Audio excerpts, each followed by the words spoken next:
형식주의를 경계하라는 말씀을 가지고 제목을 가지고 하나님 말씀을 전하겠습니다. 형식주의라는 단어를 국어사전에서 찾아보니까요, 이런 뜻이 나옵니다. 사물의 내용적 측면을 경시하고 형식적 측면을 중시하는 태도라고 적혀 있더군요.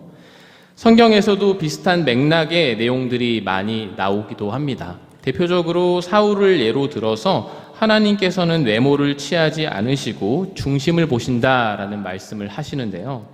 이를 보면 인간은 어떤 그런 본질적인 요소보다 외적인 그릇, 형식이라는 것에 더 관심을 가진다는 것을 우리가 알 수 있기도 합니다.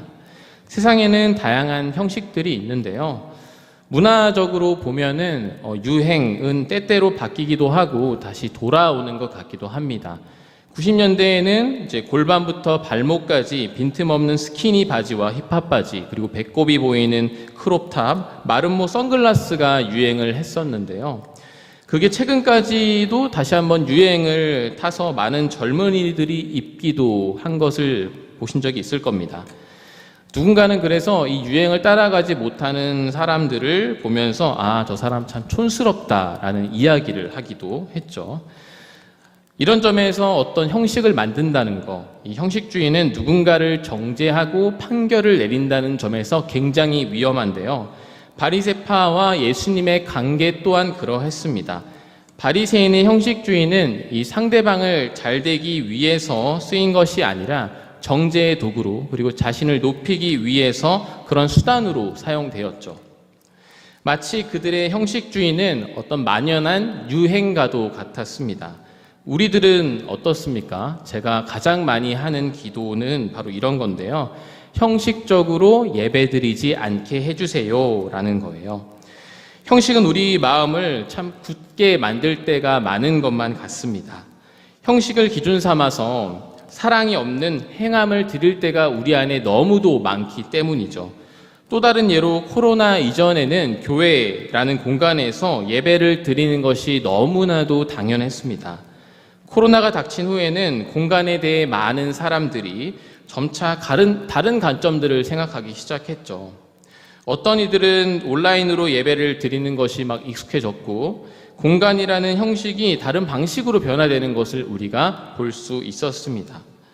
점차 변해가는 예배의 장소에 대한 논의들, 그리고 덧붙여서 AI 기술의 발달 등은 우리가 앞으로 당면한 현실에서 올바른 예배가 무엇인지를 고민해야 되는 주제이기도 하죠.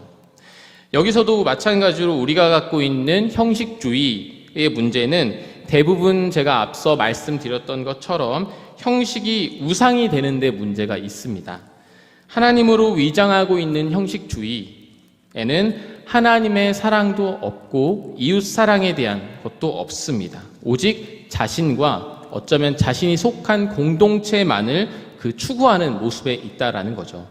우리 앞에 놓여진 과제는 이 굳어진 형식들을 예수 그리스도의 사랑으로 점차 변화시켜 나가는 어떤 섬김의 중요성, 이 사역의 중요성이 될 것 같습니다. 우리가 경계해야 될 형식주의에 대해서 오늘 말씀을 통해서 한번 찾아볼 수 있기를 소망합니다.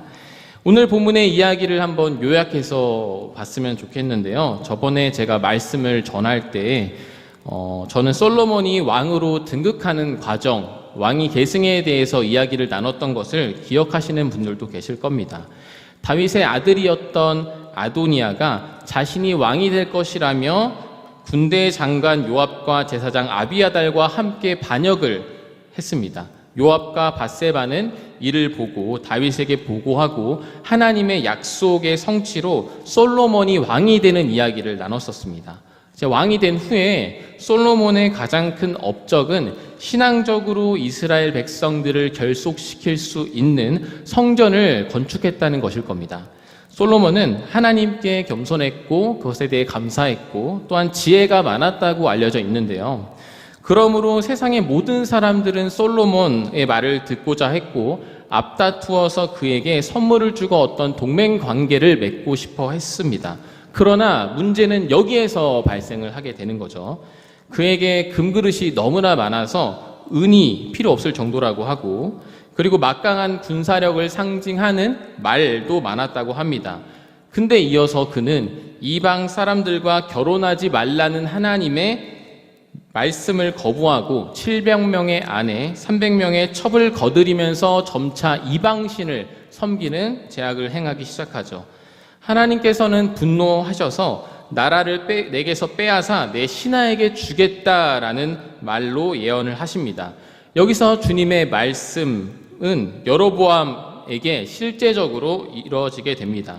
이 여로보암이라는 사람은 솔로몬이 다스릴 때에 성벽을 공사하고 보수하는 감독으로 아주 능력 있는 관리였습니다.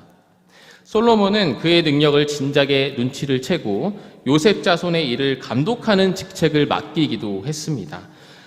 선지자 아이야는 자신의 옷을 12조각으로 나누고 10조각으로 주면서 이제 여로보암이 왕이 될 것을 예언을 합니다.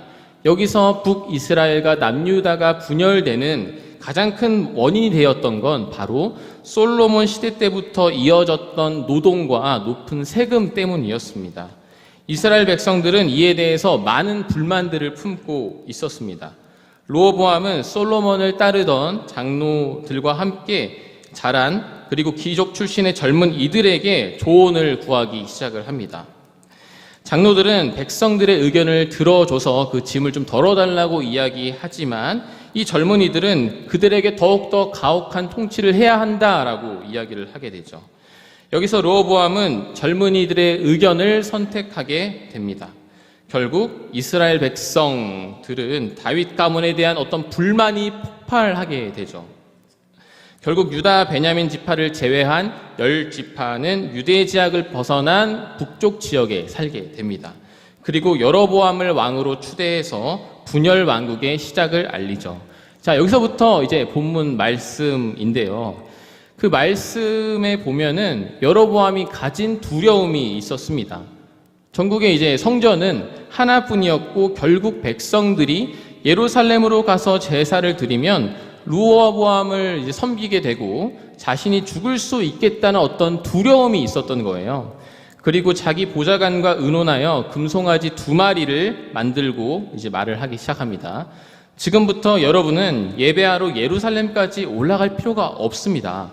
이스라엘 백성 여러분, 이집트에서 여러분을 구출해낸 이 신을 보십시오 라고 말합니다. 그리고 그는 비슷한 명절을 정하고 금송아지 앞에서 제사를 드리고 심지어는 일할 제사장을 거기서 임명하기도 해요. 그는 이처럼 모든 예배의 형식을 구성을 했습니다. 제사를 드릴 수도 있었고요. 제사장도 있어요. 현대로 이것을 한번 끄집어 오자면요. 교회에 예배의 형식이 있고요. 목회자도 있습니다. 그런데 이 안에는 뭐가 없는 거죠? 네, 하나님이 없습니다. 그리고 하나님이 없고 그 공간을 금송아지가 채우고 있는 모습, 그것은 단순히 교회뿐만 아니라 우리 각자가 무엇을 섬기고 있는 데까지 나아가야 돼요. 우리를 돌아볼 수 있어야 합니다. 또한 그는 사람의 눈치를 보고 있었어요. 하나님에 대한 믿음보다 사람에 대한 어떤 공포가 더 컸던 거죠. 어떠한 준비도 없이 즉흥적으로 계획하고 이렇게 하면 백성들이 따라오겠지라는 막연한 생각을 했던 거죠. 일반적으로 금송아지는 우리가 번영을 이야기를 하잖아요. 더 나아가서 고대 문명이 갖는 이 소의 유래와 의미는 많은 지역에서 영향을 주었다는 사실을 우리가 찾아볼 수가 있는데요. 성경에서 가장 최초의 금송아지 사건이 드러나는 부분은 어디일까요?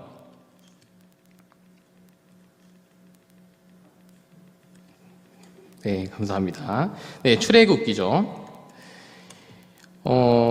여기서 보면은 제가 생각을 해봤어요. 금송아지가 창세기에는 나오지 않잖아요. 이게 왜 그럴까? 라고 한번 생각을 해봤는데, 먼저는 이 소 숭배하는 문화가 이 고대 이집트 문명에서 굉장히 활발하게 이루어졌다고 합니다.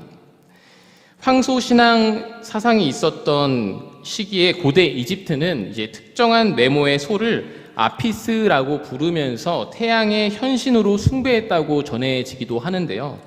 또한 사람들은 이 소를 파라오와 같은 극진한 대접을 해주었고, 파라오, 와 마찬가지로 미라로 만들어서 묘지에 묻어줄 정도였다라고 합니다. 그리고 또 미트라 신앙에서는 신성한 황소를 희생제물로 죽임으로 우주가 창조됐다라고 믿고 많은 민족들에게 소는 어떤 힘의 상징으로 취급되어지기도 했습니다. 당시의 소 숭배는 이 대표적인 이 고대 문명에서 우상 숭배라는 사실을 발견할 수가 있는 거죠. 이집트로부터 금송아지 숭배가 자연스럽게 들어왔고 하나님이 아닌 당시의 세상을 지배하는 상징적인 구조물이 바로 뭐였습니까? 바로 소였다라는 것을 알 수가 있는 거죠. 이 시기 또한 인간은 하나님을 대체하는 세상의 힘을 의지했다라는 것을 우리 성경에서 우리가 볼 수 있습니다. 번영을 위한 신앙, 제사를 드리는 때 필요했던 소가 결국 그 예배의 대상으로 변화되어 버린 거죠. 실제로 우리는 그 금송아지만 없을 뿐이지 물질에 복종할 수 있는 어떤 형식주의에 물들여 있는 것 같이 보이기도 해요. 어쩌면 우리는 그 정도의 만족하는 신앙을 갖고 있는 것은 아닌지 모르겠어요. 형식만 있으면 혹은 교회라는 예배 장소에서 예배만 드리면 충분하지 뭘 또 내가 봉사를 하고 성경을 봐야 되고 기도를 해야 되고 나눔을 해야 돼라는 마음을 갖고 계시는지 모르겠습니다. 형식주의는 우리를 하나님과의 관계에서 굉장히 둔감하게 만들어요. 이스라엘 백성들은 금송아지를 보면서 무엇을 떠올렸을까요? 하나님을 떠올렸을까요? 아니면 어떻게 예배를 드리면 내가 번영을 이룰 수 있을까를 떠올렸을 거예요. 한번 생각해 보세요. 극단적인 예일지도 모르겠지만 여기 예배당 뒤에 돈이나 특정한 사람이 이제 걸려져 있다라고 생각을 해보세요. 여기서 하나님의 이름을 부르짖는 건 굉장히 모순적이잖아요. 그런데 우리 마음속에 떠올리는 것이 하나님이 아니라면 이들과 똑같이 금송아지를 예배하는 것과 같습니다. 그리고 성전이 없다고 예배를 드리지 못하는 건 또 아니었어요. 하나님은 어디에나 계신다고 말씀하시니까요. 결국 이스라엘 백성들은 우상 숭배로 인하여서 하나님의 심판을 받게 되죠. 성전이 파괴되고 포로로 끌려가게 되는 수모를 경험하게 됩니다. 그러면 여기서 많은 침략과 전쟁을 경험한 백성들에게 지금 성전이 없고 이제 타 지역으로 이주를 하게 된다면 그 안에서 어떻게 예배를 해야 되는 것일까요? 점차 이러한 경향은 심해졌을 거예요. 많은 나라로 이주를 하게 되니까요. 성전이 다시 건축되기는 하지만 이제 성전은 명절에만 제사를 드리는 어떤 형식적인 장소가 되어버렸고 심지어 우리가 신약에서 보면 그 안에서 제사를 위한 가축을 파는 장소로 변질이 되기도 하죠. 그래서 먼 거리에서 성전으로 오기가 힘들었던 백성들은 그 지역에서 이제 회당 문화를 통해서 공동체를 형성하고 함께 예배를 드리는 방식으로 변화되어지기도 했습니다. 하나님을 온전히 예배하는 그런 방법이 필요했던 거죠. 이러한 형식은 선한 형식주의라고도 할 수 있을 것 같습니다. 그리고 신약에서 또 다른 형식주의를 발견할 수가 있는데요. 그것은 하나님보다 자신을 우선시하고 이웃을 홀대했던 그런 나쁜 형식주의가 있었습니다. 성경에서 누구보다 이 형식주의에 빠져있는 사람들은 누구였을까요? 네, 유다를 위해 전통을 계승하려고 고군분투했던 경건주의자였던 바리새파 사람들이었습니다. 그들은 유대 사회에서 주류를 차지하고 있었던 인물이었습니다. 그러나 예수님과는 어떻게 보면 가장 대척점에 있었던 사람이었어요. 복음서에서는 바리새인 사람들과 예수님이 금식과 안식일에 대해 토론하는 장면이 나옵니다. 바리새인은 자기들이 지키는 금식을 거룩한 행위라고 치장을 했습니다. 그들은 회개와 속죄를 위해서 일주일에 2번씩 금식하는 것을 원칙으로 삼고 있었습니다. 그것을 빌미로 예수님께 이야기하자 혼인잔치에 온 손님들이 신랑과 함께 있는데 어찌 금식할 수 있냐고 반문을 하시죠. 여기서 신랑은 예수님을 뜻하죠. 그리고 그 말씀에 이어서 안식일에도 시비를 겁니다. 예수님이 밀밭 사이로 함께 가면서 떨어진 밀 이삭을 제자들과 함께 잘라 먹습니다. 근데 안식일에 금지된 노동을 하고 있다는 점에서 이 바리새인에게는 이 큰 논쟁거리가 된 거예요. 예수님은 제사장 외에 아무도 먹을 수 없는 차린 빵을 굶주린 자들에게 준 다윗의 이야기를 하시면서 이런 말씀을 하십니다. 안식일은 사람을 위해 있는 것이지 사람이 안식일을 위해 있는 것이 아니다. 이 말은 성경 내용과 우리의 신앙생활에 어떤 큰 의미를 부여하고 있습니다. 안식일이 중요한 게 아니라 사람이 중요하다라는 말씀을 하고 계십니다. 더 나아가서는 균형이 중요한 것 같아요. 사람이 중요하다고 해서 모든 것을 우리가 사람의 기준으로 맞출 수는 없기 때문입니다. 예수님께서 말씀하시는 형식은 오늘 말씀의 본문처럼 하나님의 뜻을 대체하는 무언가를 예배하는 것과 동일합니다. 저는 이렇게 생각해요. 우리가 하나님을 예배하는 것이 아니라 어떤 특정한 날, 특정한 형식을 예배하는 것은 아닐까? 삶의 예배를 이야기하면서도 우리가 혹시 주일을 예배하는 것은 아닐까? 마치 안식일을 어기는 것을 정죄하던 바리새인들과 같은 비슷한 모습이 한국교회에도 있었던 것 같아요. 외식을 금지하고 외부에서 활동을 금지하게 되어 있고, 주일날에요. 심지어는 악기 연주도 못하게 했던 그런 시절이 있었던 것 같아요. 온전히 주님에게 집중해야 된다는 이유로 말이죠. 저는 이런 형식주의가 교회 안에서 긍정적으로 저희가 얘기가 된다면 괜찮다고 볼 수도 있을 것 같아요.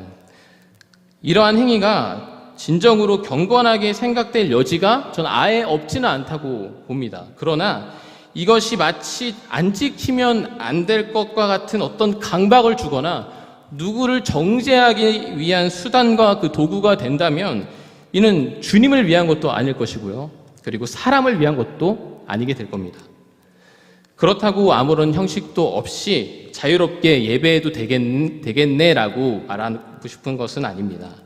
예수님도 율법의 형식을 무작정 비판하지 않으셨고 명절 또한 지키셨습니다. 왜 지키셨을까요? 안식일의 주인이신 그분이 다시 율법을 정하셔도 될 텐데 왜 그러셨을까요? 율법은 그만큼 선한 의도가 있기 때문입니다. 형식에는 목적이 있습니다. 올바른 목적을 위한 형식은 서로의 유익을 위해 필요하기 때문이에요. 바울은 예수님의 뜻을 너무나도 잘 알고 있었던 사람이었어요. 바울은 생각해보면은 대표적인 바리새인이었잖아요. 전통에 박식한 사람이자 진정한 형식주의자였어요. 그런데 그가 예수님을 만나고 이런 강박적인 그런 형식주의에서 벗어나게 되죠. 그에게 가장 중요했던 원칙 중 하나는 신앙에 대한 지식도 아니고 형식도 아니었습니다. 바로 복음을 위한 사랑과 배려였습니다. 고린도전서 10장 25절, 29절은 이를 잘 나타내고 있는데요. 일단 그 고린도 지역 같은 경우는 상업과 무역이 번창한 도시였습니다. 그렇기 때문에 그 안에서 문화와 종교가 뒤섞여 있는 장소였고 당연하게도 우상 숭배가 팽배했던 그런 도시였습니다. 믿는 사람에게도 이 문제 때문에 분쟁이 있었고 이 논쟁이 있었던 것을 보고 바울은 고린도에 편지를 쓰게 되죠. 이 말씀에서 보면은 이제 식사 대접을 받을 때 그것이 우상 제물인지 아닌지 따지지 말고 먹으라고 말을 합니다. 그런데 누군가가 그 음식이 우상 제물이라고 말해주면 그 사람의 양심을 위해 먹지 말라고 합니다. 이는 음식은 그 자체로 음식일 뿐이지만 그 이야기를 해준 사람이나 다른 신앙이 약한 사람들을 보게 되면 시험을 받을 수도 있기 때문에 그렇게 바울은 이야기를 한 거죠. 또한 바울은 다른 형제들을 위해서 평생 고기를 먹지 않을 것이라는 각오 또한 가지고 있었어요. 우리의 신앙은 그렇다면 어떨까요? 하나님을 진정으로 예배한다면 이웃에 대한 그런 사랑과 배려가 나오게 되어 있습니다. 만약 그런 사랑의 마음이 없다면 우리는 신앙을 다시 한 번 더 점검해 볼 필요가 있을 것입니다. 지극히 작은 자에게 한 것이 바로 하나님께 한 것이기 때문입니다. 결론을 맺겠습니다. 하나님을 향한 선한 형식주의는 받으십니다. 솔로몬이 성전을 짓고 하나님을 향한 기도는 하나님께서 받으셨습니다.